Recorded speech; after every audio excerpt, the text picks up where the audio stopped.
안녕하세요. 아포유입니다. 지금 아포유가 유튜브 방송을 본격적으로 시작한 지 이제 1개월 정도 됐습니다. 이제 1개월 정도 됐고요. 현재 아포유 방송은 지금 여러 개 카테고리로 나눠가지고 카테고리별 주제에 맞게 방송을 진행하고 있습니다. 일단 아포유 카테고리 한번 보시면요.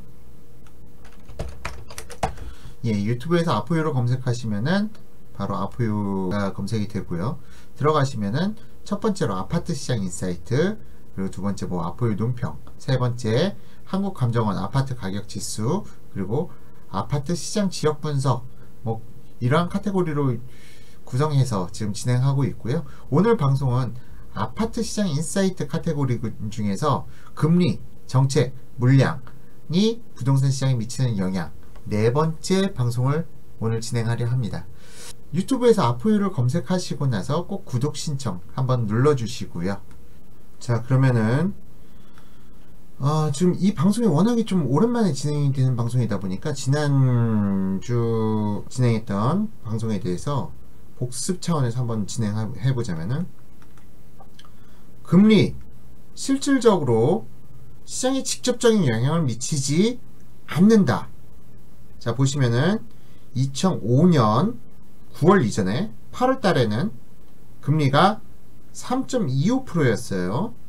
3.25%에서 5.25%까지 오르는데 2년 반밖에 안 걸렸습니다. 상당히 짧은 시간에 금리가 폭등을 했는데, 금리 폭등 기간에 거래가가 같이 상승해 갔다. 그리고 금리가 하락하니까 금리가 급락하기 시작하는데도 불구하고 시장은 어마어마한 침체를 겪었다. 자, 이게 오늘 왜 침체되는지 밝혀드릴 겁니다. 그리고 나서 금리가 2%까지 쭈르르 하락하고 나니까 좀 더 다시 바로 회복하는 모습을 보였는데요. 다음에 다시 금리가 인상하기 시작합니다. 인상하기 시작하는데 또 가격이 상승하기 시작해요. 그렇죠? 가격이 상승하기 시작하다가 3.25%까지 오르니까 이것 때문에 죽었다? 시장이 이것 때문에 죽었다? 아니었죠. 지난 방송 기억해보시면 기억나실 겁니다. 금리 때문이 아니었습니다. 5.25%까지 갔는데도 불구하고 이렇게 쭈르르 상승해 갔는데 3.25%까지 갔다고 해서 이게 하락한 게 아니라는 점. 자, 그리고 금리가 인하되다 보니까, 금리가 인하되는데도 불구하고 가격지수는 하락해요. 자, 맞죠? 그리고 금리가 진짜 본격적으로 인하되고 1.25%까지 하락되다 보니까 주택가격지수 아주 무섭게 상승해 갔죠. 이거는 지난 방송에서 말씀드렸다시피 한국감정원 주택가격지수를 갖다 정리해가지고 국토교통부에서 발표한 가격지수를 갖다가 제가 이어붙여서 만든 차트입니다. 자, 금리가 시장에 미치는 영향, 분명히 영향이 미치긴 미칩니다. 미치긴 미치는데 즉각적으로 영향이 미치지는 않습니다. 즉각적으로 영향이 미치지는 않고요. 금리가 주택가격에 미치는 영향은 케이스 바이 케이스다 라는 거 말씀드렸고요. 두 번째로 부동산 정책을 말씀드렸었죠. 부동산 정책은 이거 말고 이 차트로 보여드리는 게 나을 텐데, 자, 부동산 정책이 발표되면은 시장에 즉각적으로 영향을 미칩니다. 즉각적으로 영향을 미쳤다가 살아나고요. 또 즉각적으로 영향을 미쳤다가 살아나고요. 즉각적으로 영향을 미쳤다 살아나고요. 즉각적으로 영향을 미쳤다 다시 살아나죠. 지금 부동산 정책을 막 남발하고 있긴 있는데도 불구하고 사람들이 이제 내성이 생긴 겁니다. 자, 지금 정부에서 지금 사람들이 내성이 생기니까 보유세를 강화하겠다 하고 다시 엄포를 놓고 언론 플레이를 해요. 하지만 보유세 강화, 이건 독약입니다. 정말 독약이에요. 이거는 가진 자를 힘들게 하는 게 아니라 못 가진 자를 더 힘들게 하는 거죠. 정말 보유세를 갖다가 가진 자들이 부담을 느낄 정도로 보유세를 인상하면 시장은 어떻게 될까요? 한번 생각해 보시죠. 시장이 과연 정부의 의지대로 갈 것인가 라는 부분, 저는 그렇게 생각하지 않아요. 대부분의 전세들이 반전세 혹은 월세로 전환될 겁니다. 지금 정부가 보유세를 갖다 인상시킨다고 하는 것은요, 분명히 시장을 갖다가 월세 전환화를 갖다가 가속화시키는 거, 이게 될 겁니다. 물론 보유세 인상을 갖다가 뭐 3주택자 이상부터만 적용하겠다, 뭐 그런 쪽으로 방향을 갖다 잡아갈 수도 있겠지만, 부동산 시장이라는 것은 어떤 특정 세력을 잡는다라고 해가지고 그 세력만 죽고 그런 가지고 있질 않아요. 오히려 또 월세가 가속화되잖아요. 월세가 가속화된다. 그럼 전세가 줄어들죠. 전세 물량이 줄어들게 되면 그 전세가는 또다시 폭등하게 되는 거죠. 그러니까 이 주택이란 상품은 한정된 지화예요. 이게 급격하게 늘어나고 급격하게 줄어들고 그럴 수가 있는 게 아닌 상품이에요. 근데 정부는 그럴 수 있다라고 생각하니까 시장에 대해서 제대로 짚어나가지 못하는 것이죠. 좀 안타까운 대목인데, 현 정부가 부동산 정책은 확실히 지금 최고의 악수로 계속 잡아가고 있어서 좀 우려스럽습니다. 뭐 일단 부동산 정책에 대해서 간략하게 설명드렸고요. 실제 보유세를 갖다 인상시킨다 하더라도 시장에 미칠 파급 효과 크지 않을 것이라고 보고요. 오히려 임대차 시장, 전세를 찾는 사람들한테는 좀 더 안 좋은 시장이 될 수가 있다. 뭐 그 부분이 좀 약간 걱정되기는 합니다.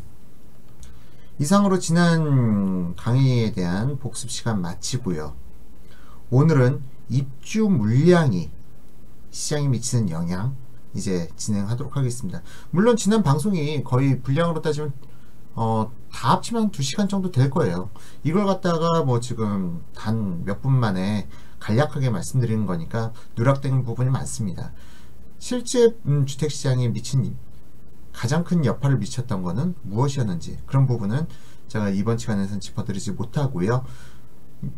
아포유 검색하셔가지고 지난 방송을 갖다 찾아보시면은 오히려 좀 더 자세하게 그리고 친절하게 설명을 해드리고 있습니다. 자, 그러면은 입주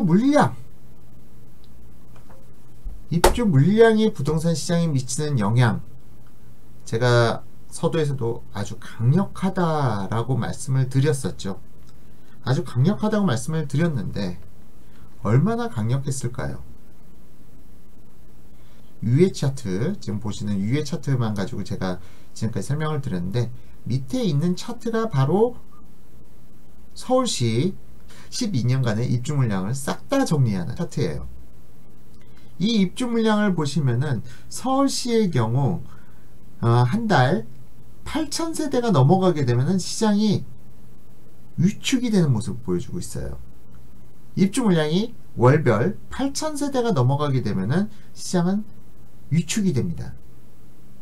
근데 입주 물량, 막연한 공포를 가질 필요가 없어요. 이 입주 물량이라는 것은 사실상 건설회사에서 입주 기간을 갖다 몇 개월 주나요?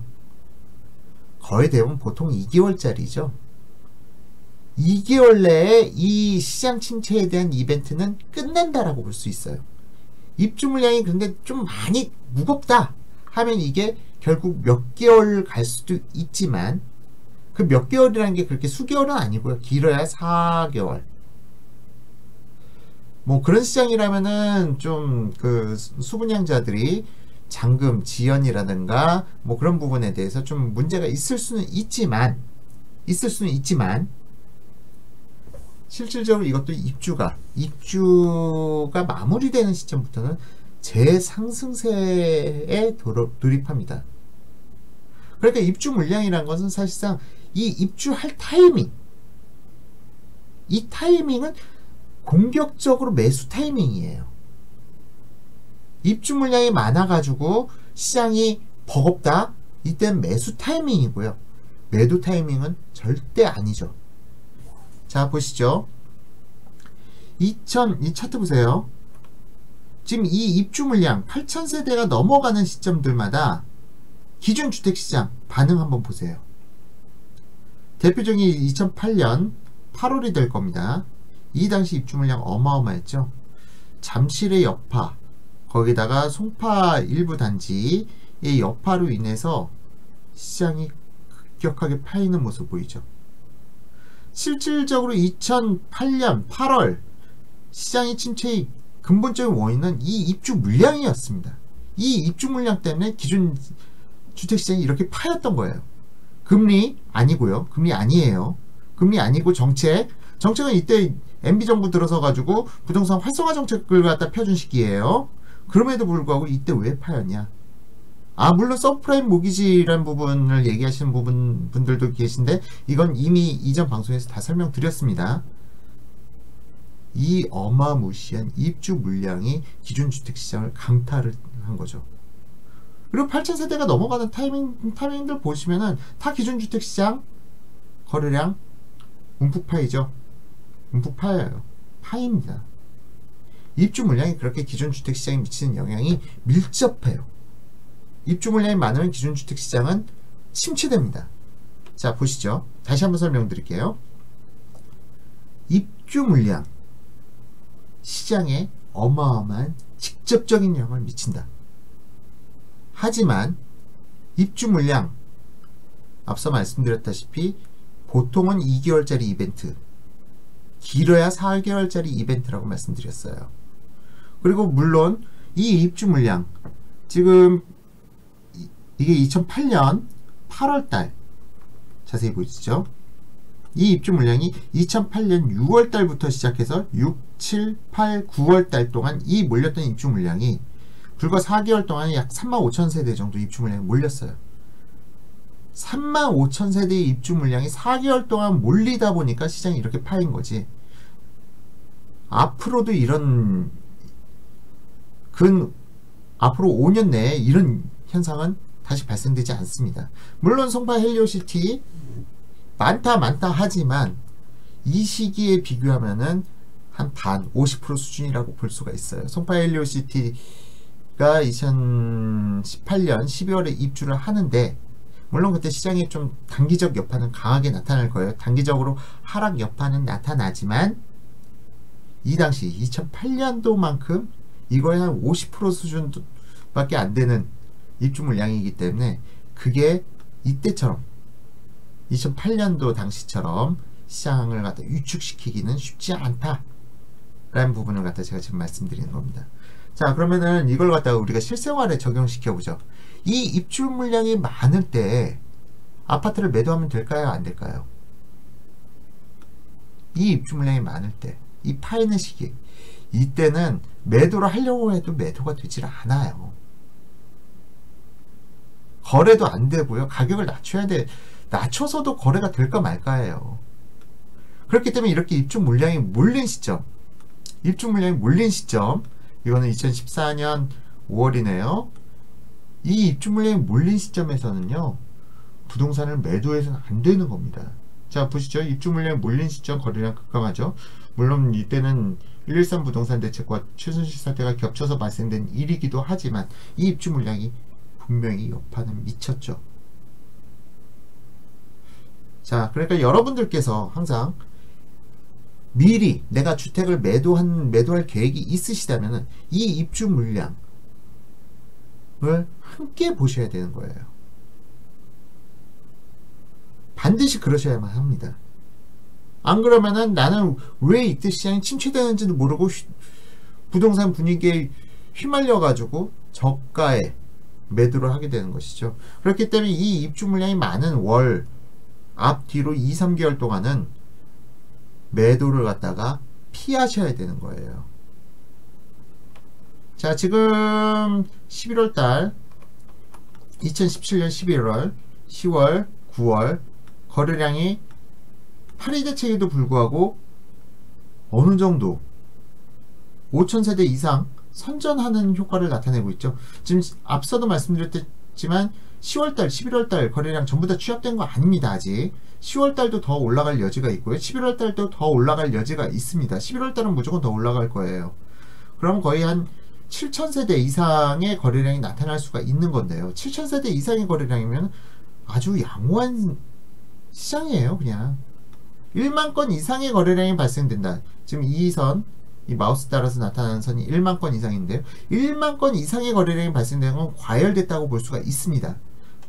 그런데 5,000건에서 7,000만 건 사이의 시장은요, 그렇게 침체된 시장이라고 볼 수가 없어요. 자, 앞서 보시면은 이 당시 2008년에서부터 12년까지 사이에는 1만 건 이상은 넘어간 적도 없고요. 5천 건 안팎으로 거래가 됐어요.